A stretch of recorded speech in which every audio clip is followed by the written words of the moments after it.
بسم اللہ الرحمن الرحیم۔ ناظرین، پروگرام کھوج کے ساتھ میں ہوں آپ کا میزبان افتخار الحق۔ ناظرین، اللہ تعالیٰ نے انسان کو اشرف المخلوق بنایا ہے، یعنی تمام مخلوقات میں سے اعلیٰ، افضل اور بلند مقام اور مرتبے والا۔ ناظرین اکرام، انسان اسی قوت کی بنیاد پر دوسرے حیوانات سے ممتاز اور بلند ہے۔ جو لوگ ان صلاحیتوں کا بھرپور استعمال کرتے ہیں وہ معاشرے کے اندر ایک مقام حاصل کر لیتے ہیں اور ایک مرتبہ حاصل کر لیتے ہیں۔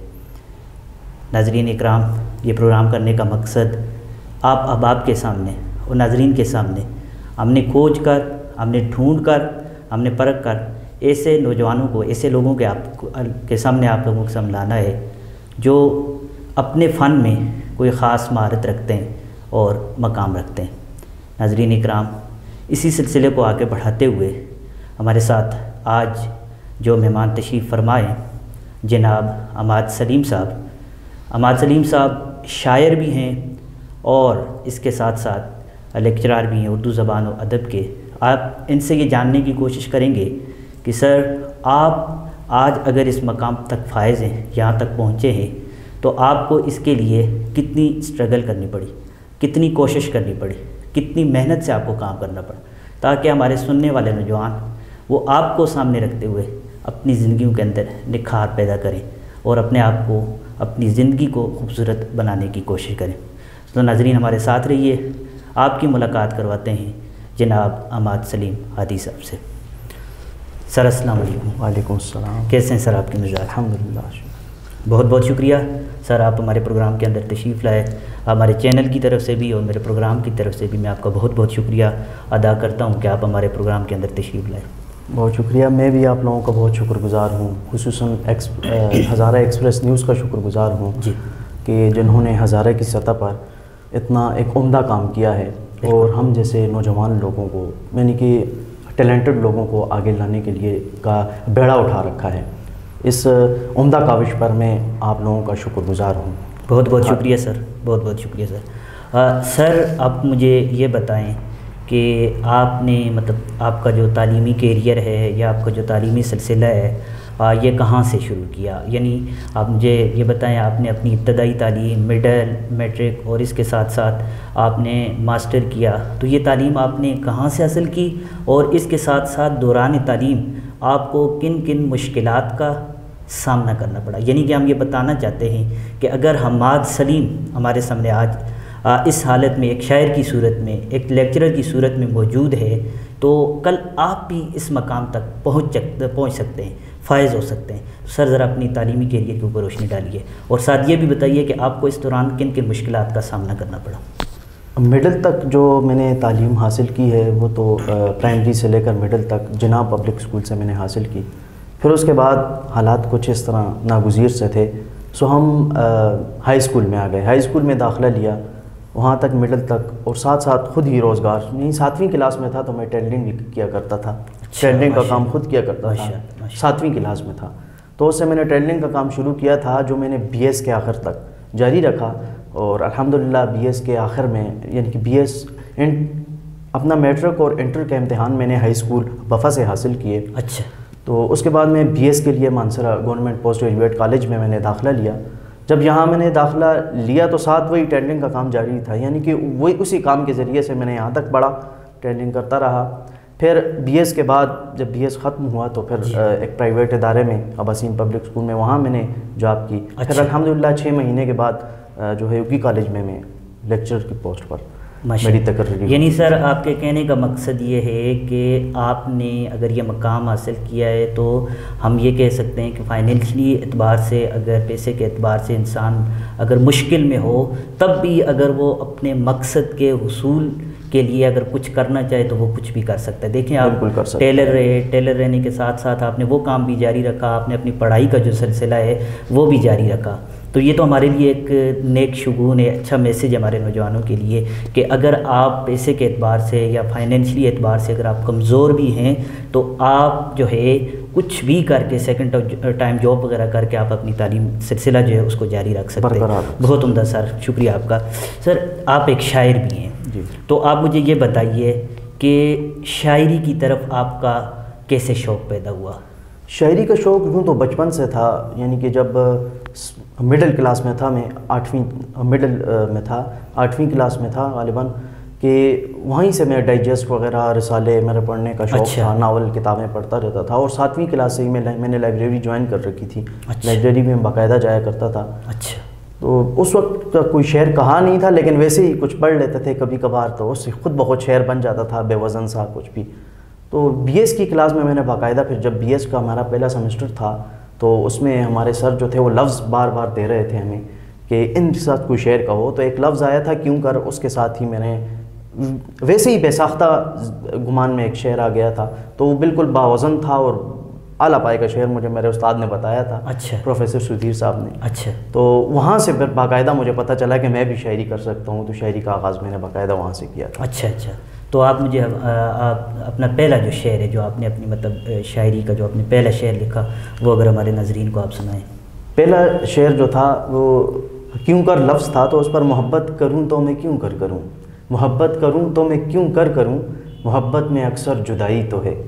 اچھا. یہ سدھیر صاحب نے اس وقت ہمارے استاد تھے، انہوں نے کہا تھا جی جی کہ اچھا شعر ہے. اچھا. تو آپ مجھے سر یہ بتائیے، جتنے بھی بڑے شعراء ہیں ہم ان کو اگر دیکھتے ہیں تو وہ اپنی شاعری کی جو ابتدا ہے وہ غزل سے کرتے ہیں. جی. ٹھیک ہے. تو آپ شاعری کی طرف آئے تو آپ نے اپنی شاعری کی جو ابتدا ہے وہ کون سی صنف سے کی؟ آیا غزل سے کی، نظم سے کی، یا کوئی ایسی صنف بتائیے جس سے آپ نے اپنی شاعری کا آغاز کیا؟ غزل سے ہی. میں نے بھی اپنی شاعری کا آغاز غزل سے ہی کیا تھا. اچھا. پہلی غزل ہی لکھی تھی میں نے. پہلی غزل یہی جو محبت کروں تو میں کیوں کر کروں، یہی غزل تھی. اچھا. یہ آپ نے پہلی غزل لکھی تھی. تو شاعری جو ہے اس کے زیادہ موضوعات کیا ہیں؟ دیکھیں، ایک ہوتا ہے کہ آپ رومان کی طرف آتے ہیں اور دوسرا یہ ہے کہ آپ حقیقت کی طرف آتے ہیں. تو آیا آپ کی جو شاعری ہے اس کے اندر دونوں چیزوں کا امتزاج پایا جاتا ہے، یا ہم یہ کہہ سکتے ہیں کہ آپ نے صرف حقیقت پر شاعری کی، یا رومان کو نہیں ٹچ کیا، یا رومان پہ شاعری کی حقیقت کو ٹچ نہیں کیا؟ آپ کے موضوعات کیا ہیں شاعری کے؟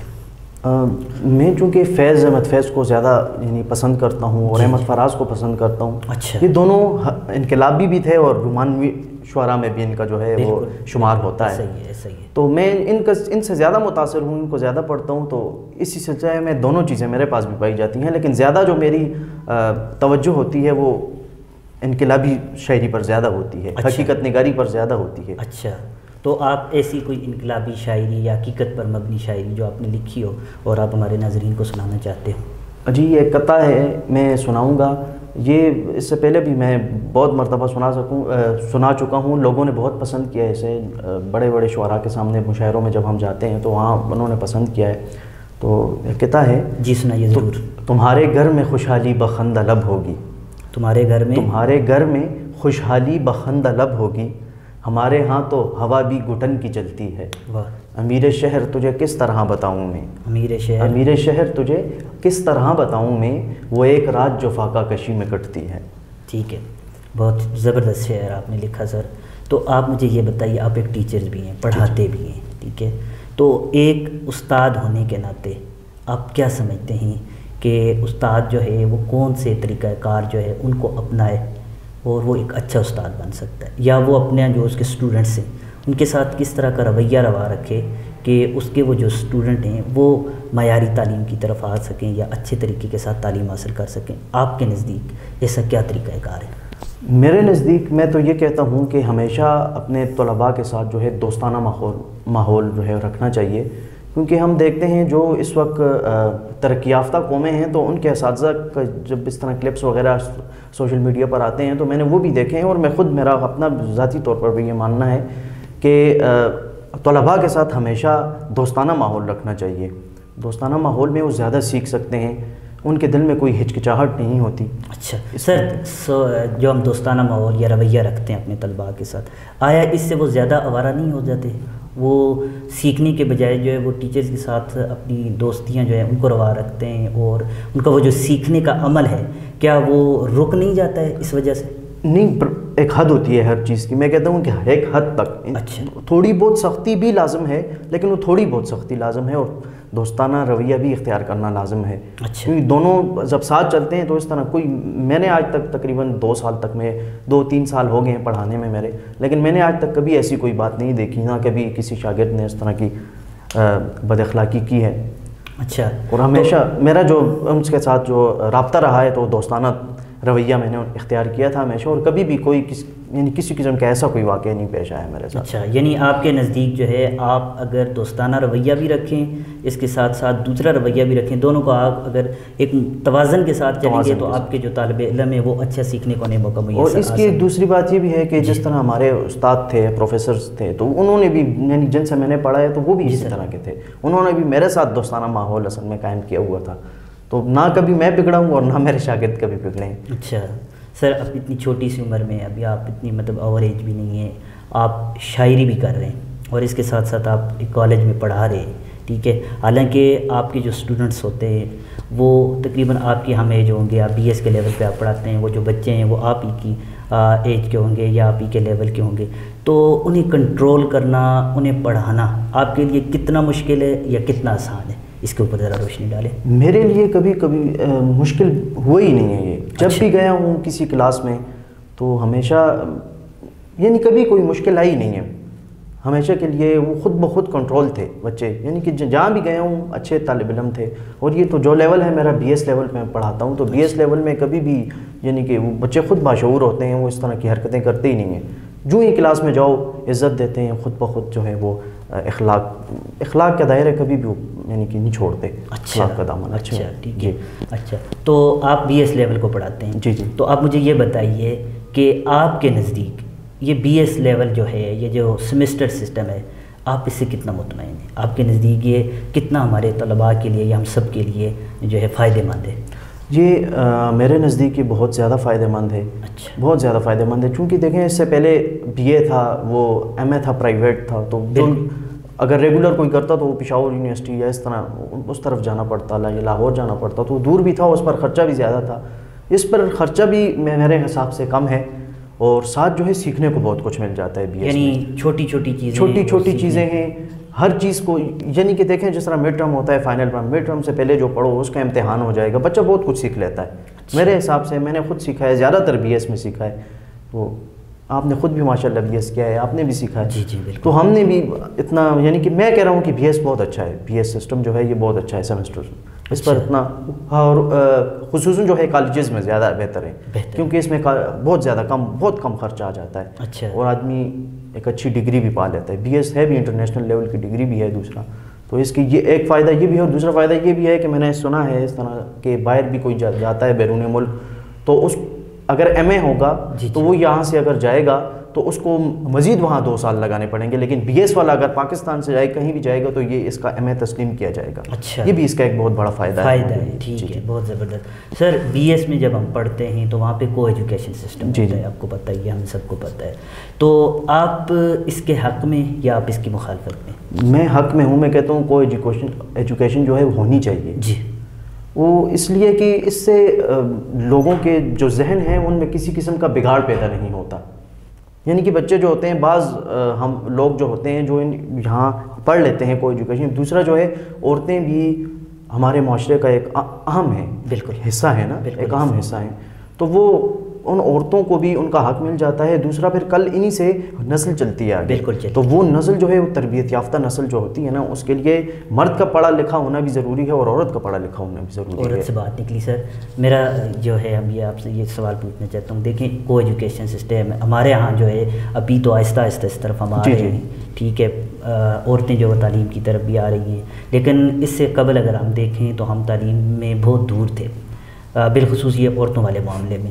تو اس کے بارے میں آپ کی کیا رائے ہے؟ آپ کیا سمجھتے ہیں کہ عورتوں کا تعلیم حاصل کرنا تو ہے ہی ضروری ہے, تو اب ہمیں ایسے کیا اقدامات کرنے چاہیے, کیا کوشش کرنی چاہیے کہ ہماری جو خواتین ہیں وہ تعلیم کی طرف آئیں اور اچھا اور پڑھا لکھا معاشرہ جو ہے اس کی تشکیل میں اپنا بنیادی کردار ادا کریں؟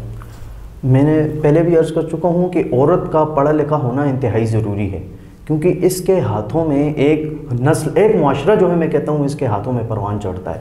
تو جب ایک پڑھے لکھے ماحول میں, ایک پڑھے لکھے ہاتھ میں ایک معاشرہ پروان چڑھے گا تو آپ دیکھ سکتے ہیں کہ وہ کہاں پھر خود بخود ہمیں جو ہے ترقی یافتہ ممالک کی فہرست میں ہم خود بہت شمار ہوتے جائیں گے. ٹھیک ہے. لیکن عورت کا پڑھا لکھا ہونا میں سمجھتا ہوں کہ انتہائی ضروری ہے. بعض اوقات ہوتا ہے نا، بالکل ہمارے معاشرے میں یہ چیز ہوتی ہے کہ گھروں کے اندر جو ہے وہ ان کو دور رکھا جاتا ہے تعلیم سے. تو آپ ان کو کیا میسیج دینا چاہتے ہیں، کیا پیغام دینا چاہتے ہیں ان لوگوں کو جو بالخصوص عورت کو جو ہے وہ کہتے ہیں یار یہ کو ایجوکیشن سسٹم ہے، یہاں پہ لڑکے بھی ساتھ ہوتے ہیں تو اس لیے تم یہاں پہ تعلیم حاصل کرنے کے لیے جاؤ، یونیورسٹی کے لیے ہمارا ایک عجیب سا امیج بنا ہوا ہے، عجیب سا خاکہ ذہن میں بنا ہوا ہے.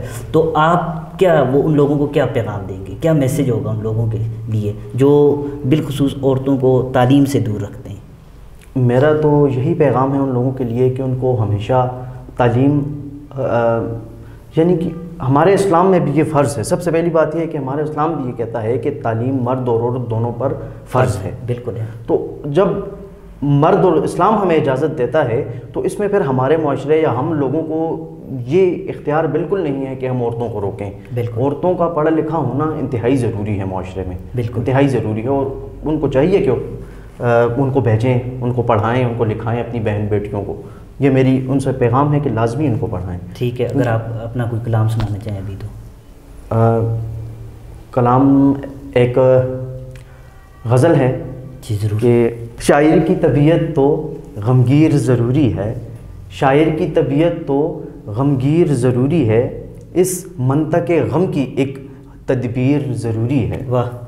کچھ ان پہ بھی لازم ہے سمجھے وہ اشاروں میں، کچھ ان پہ بھی لازم ہے سمجھے وہ اشاروں میں، ہر بات کی اب اے دل تفسیر ضروری ہے. واہ.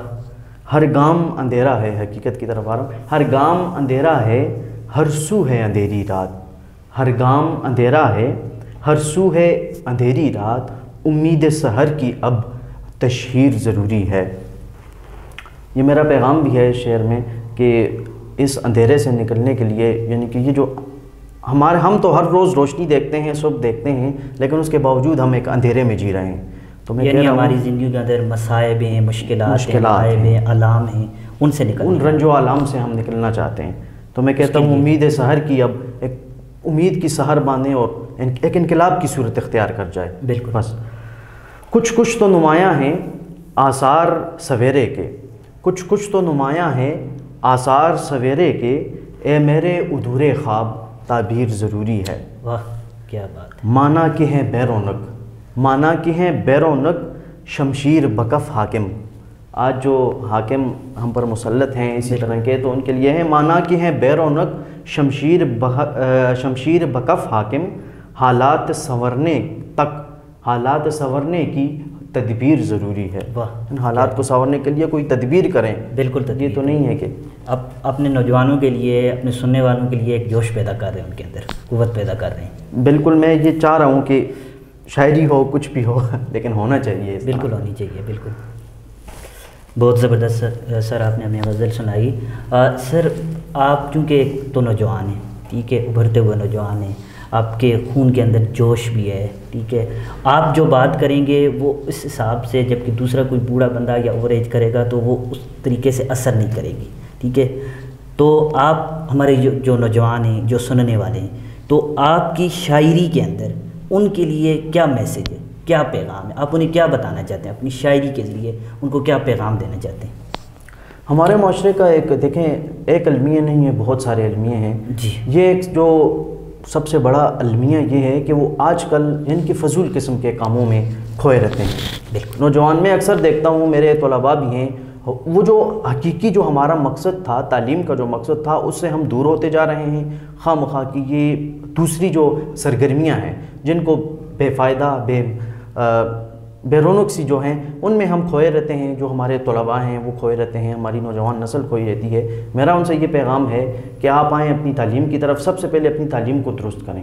یعنی کہ کوئی بھی پڑھتا نہیں ہے، جو طالب علم تعلیم حاصل بھی کرتا ہے تو وہ صرف اسی امید پر ہوتا ہے کہ ہمیں نقل کا موقع ملے گا، ہم پاس ہو جائیں گے. لیکن نقل جو ہے وہ آج ہمارا معاشرہ جتنا بھی گھرا ہوا ہے، ایک قسم کا گھرا ہوا معاشرہ ہے. تو اس معاشرے میں کہتا ہوں کہ جتنا کردار ہماری نوجوان نسل ادا کر سکتی ہے، اتنا ہمارا ٹائم تھا، ہم چونکہ اب نکل چکے ہیں، ہم اب بھی کام کر رہے ہیں الحمدللہ، آپ بھی کر رہے ہیں، ہم سب کر رہے ہیں، لیکن ہمارے بعد جو آنے والے جو لوگ ہیں، نوجوان لوگ ہیں، وہ بڑے اہم ہیں. ہم تو چلیں پھر اچھے ہیں، دو تہذیبیں دیکھ چکے ہیں، لیکن ہمارے بعد جو آئیں گے وہ تو مادہ پرستی کے دور میں جی رہے ہیں. بالکل. تو میری کوشش بلکہ ان کو یہ پیغام ہے کہ یہ مادہ پرستی سے نکلیں اور حقیقت کی طرف آئیں، اور یہ خواہ مخواہ کی فضول قسم کی سرگرمیاں جو ہیں یہ ان کا کوئی فائدہ نہیں ہے. اپنی تعلیم پر زیادہ توجہ دیں. ٹھیک، آپ نے کہا کہ فضول قسم کی جو سرگرمیاں ہیں ان کے اوپر جو انسان کو توقع جو ہے نہیں کرنا چاہیے، آپ اپنی تعلیم کی طرف آئیں. تو یہ بگڑا ہوا نظام ہے. جی جی. ٹھیک ہے، نظام جو ہے، اس نظام نے جو ہے ہم کو جھکڑا ہوا ہے. ہمارا نوجوان بھی اس نظام کے اندر رہ رہا ہے، ہمارے سارے طبقات جو ہیں وہ اسی معاشرے کے اندر جی رہے ہیں اور اسی نظام کے تحت اپنی زندگی بسر کر رہے ہیں. آپ کیا سمجھتے ہیں کہ اس معاشرے کے یہ جو بگاڑ ہے جس نے اس قوم کو بہت دور لے گی، بالخصوص نوجوانوں کو، تو اس معاشرے کے بگاڑ کو دور کرنے کے لیے یا اس بگاڑ کو ختم کرنے کے لیے آپ کیا ترکیب سوچیں گے، یا آپ کے ذہن میں کون سی ایسا خیال آتا ہے؟ میری ترکیب تو یہ ہے، جب میں خود پڑھاتا ہوں تو میں کم سے کم 10 منٹ کلاس میں میرے ایسے ہوتے ہیں کہ میں بچوں کو یہ تربیت دے سکوں کہ وہ معاشرے جو ہے کس طرح گزاریں گے، معاشرے میں اپنی زندگی کس طرح گزاریں گے. بالکل. تو وہی بات پھر وہی آتی ہے کہ تعلیم سب سے ضروری ہے. تعلیم ضروری ہے. تعلیم جو ہے وہ سیکھنے کا نام ہے، علم جو ہے وہ سیکھنے کا نام ہے. تعلیم ہوتی ہے، یعنی کہ میں یہ کہہ رہا ہوں کہ تعلیم انسان کی زندگی، انسان کے کردار میں تبدیلی لانے کا ایک نام ہے تعلیم کو. ٹھیک ہے نا. تو یہ بچے، یہ طالب علم، یہ جو نوجوان نسل ہے، یہ جب صحیح طریقے سے تعلیم حاصل نہیں کر پائے گی تو یہ اسی طرح جس طرح کے لوگ اس وقت ہم پر مسلط ہیں، جس طرح معاشرہ بن چکا ہے، اور یہ سارے لوگ جو ہیں وہ جو موجودہ نظام ہے ہمارا تعلیم کا بھی، ہمارا دوسرا بھی، یہ اسی سلسلے میں، اسی طرح، اسی ماحول میں انہوں نے تعلیم حاصل کی اور آگے آئے ہیں، اور ہمارا معاشرہ اسی طرح ہے. تو تعلیم کے صحیح طریقہ کار جو ہے اس پر اگر ابھی تو وقت کم ہے، پھر انشاءاللہ بحث کریں گے. تو تعلیم کا جو بنیادی جو نکات ہوتے ہیں تعلیم کے، ان کو صحیح طریقے سے سمجھنے کے لیے ان نوجوان نسلوں کو، جو نوجوان لوگ ہیں ان کو چاہیے، بچے ہیں ان کو چاہیے کہ تعلیم صحیح طریقے سے حاصل کریں. اچھا. تعلیم جو ہے بنیادی چیز ہے، اہم چیز. تعلیم، آپ نے کہا تعلیم صحیح طریقے سے حاصل کریں، تو آپ کی کیا مراد ہے تعلیم صحیح طریقے سے حاصل کریں؟ ہمارے یہاں ایسا ہوتا ہے کہ ہم ڈگری کے اصول کے لیے، مطلب ہمیں کاغذ کا ٹکڑا مل جائے، ٹھیک ہے، ہمارے نام کے ساتھ PhD ایم فل اسکالر لگ جائے، ٹھیک ہے جی، تو ہم نے تعلیم حاصل کر لی. تو آپ کے نزدیک کیا مطلب ہے اس کا؟ تعلیم کا دیکھیں، اس وقت ہمارے پاس PhDs بہت زیادہ ہیں، ایم فل بہت زیادہ ہیں، ماسٹرز بہت زیادہ ہیں. بالکل. لیکن فقط بات آپ کی والی ہے، وہ یہی ہے کہ صرف ڈگریاں ہیں. بالکل. اب وہ لوگ صرف ڈگریاں ہی حاصل کر رہے ہیں، یعنی کہ صحیح مقصد جو تعلیم کا تھا، دیکھیں کہتے ہیں کہ تعلیم روزی کا ذریعہ نہیں، تعلیم اپنا صلہ آپ ہے. بالکل. ٹھیک ہے. میں پہلے ہی بتا چکا ہوں کہ تعلیم انسان کے کردار میں تبدیلی جو ہے پیدا کرتی ہے، لاتی ہے. لیکن ہم صرف تعلیم اس لیے حاصل کرتے ہیں کہ ہمیں ڈگری ملے، ہمیں نوکری، اچھی سی نوکری ملے، ہم باہر چلے جائیں، اچھے پیسے کمائیں. تو یہی ہمارے معاشرے کا سب سے بڑا المیہ تو یہی ہے نا. بالکل. ڈگریاں. اور پھر جو PhD لوگ ہوتے ہیں، ایم فل لوگ ہوتے ہیں، وہ زیادہ تر یہی کرتے ہیں کہ ان کی ڈگری حاصل کرنے کا مقصد یہ ہوتا ہے کہ ہمارے صرف پیسے، تنہا میں پیسے زیادہ ہو جائیں گے. ٹھیک ہے نا. نہ ان کی ریسرچ جو ہوتی ہے وہ ان میں کچھ معیار ہوتا ہے، کچھ یعنی کسی قسم کا معیار نہیں ہے. یہ ہمارے پاس یعنی کہ نام. اور اسی طرح کے جو ہم میٹرک کی ڈگری حاصل کرتے ہیں، پھر انٹر کی ڈگری حاصل کرتے ہیں، BA کی، تو وہ بھی فقط یہی ہوتا ہے کہ ہر بندہ یہ چاہتا ہے کہ فقط میں پاس ہو جاؤں. لیکن پاس ہونا بڑی بات نہیں ہے نا، علم سیکھنا بڑی بات ہے.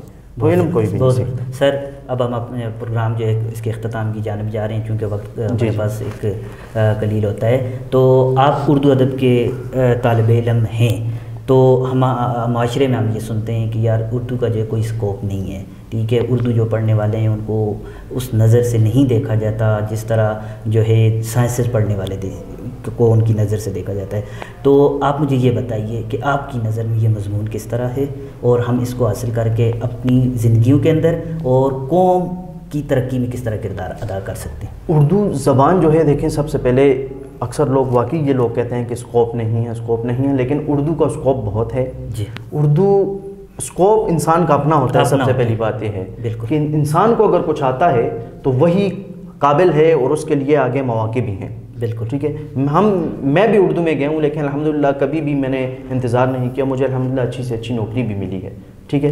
پھر اردو جو ہے وہ صرف ایک زبان ہی نہیں بلکہ ہماری ایک تاریخ ہے. اس میں ہماری تاریخ چھپی ہوئی ہے. یہ ہماری تہذیب اور ہماری ثقافت کی آئینہ دار ہے. اچھا. اور کوئی بھی قومی زبان جو ہوتی ہے, قومی زبان, وہ اس یعنی کہ ملک کی قومی زبان اپنے قوم کی ثقافت ہوتی ہے, اپنی تہذیب اور اپنی تاریخ کی آئینہ دار ہوتی ہے.